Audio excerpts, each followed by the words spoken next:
আসসালামু আলাইকুম। আমরা যারা মরিশাসে অবস্থান করছি বা মরিশাসে যাওয়ার ইচ্ছা রাখছি, আমাদের সবার প্রতি একটি গুরুত্বপূর্ণ অনুরোধ ও দৃষ্টিভঙ্গি শেয়ার করতে চাই। বর্তমানে মরিশাস সরকার বাংলাদেশিদের ভিসা প্রদান সাময়িকভাবে বন্ধ রেখেছে। দীর্ঘদিন ধরেই এই অবস্থা চলছে এবং এখনও পর্যন্ত ভিসা পুনরায় চালুর কোনো নিশ্চয়তা পাওয়া যায়নি। এর প্রধান কারণগুলোর মধ্যে রয়েছে কিছু অনাকাঙ্ক্ষিত ঘটনা ও ভুল ব্যবহার, যা আমাদের জাতীয় ভাবমূর্তিকে নষ্ট করেছে। এই পরিস্থিতিতে আমাদের করণীয় কী? নিজেদের আচরণ ঠিক রাখা। যারা বর্তমানে মরিশাসে আছেন, আপনারা যেন মরিশাসের আইন কানুন যথাযথভাবে মেনে চলেন।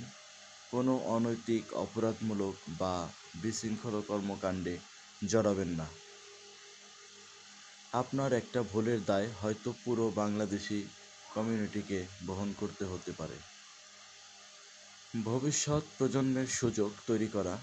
আমাদের সৎ ও সুস্থ আচরণের মাধ্যমেই আমরা প্রমাণ করতে পারি যে বাংলাদেশিরা মরিশাসের উন্নয়নে সহায়ক।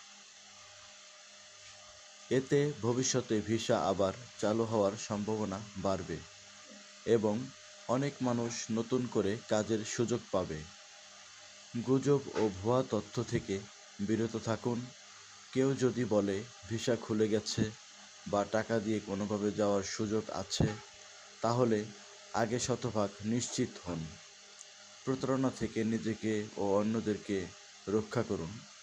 আমাদের সম্মিলিত সচেতনতা ও সদাচরণই পারে মরিশাসে আবারও বাংলাদেশের মানুষের জন্য সুযোগের দরজা খুলে দিতে। চলুন আমরা সবাই মিলে একটি ভালো উদাহরণ তৈরি করি। শেয়ার করুন, সচেতন হন আর দেশ ও জাতির সম্মান রক্ষা করুন।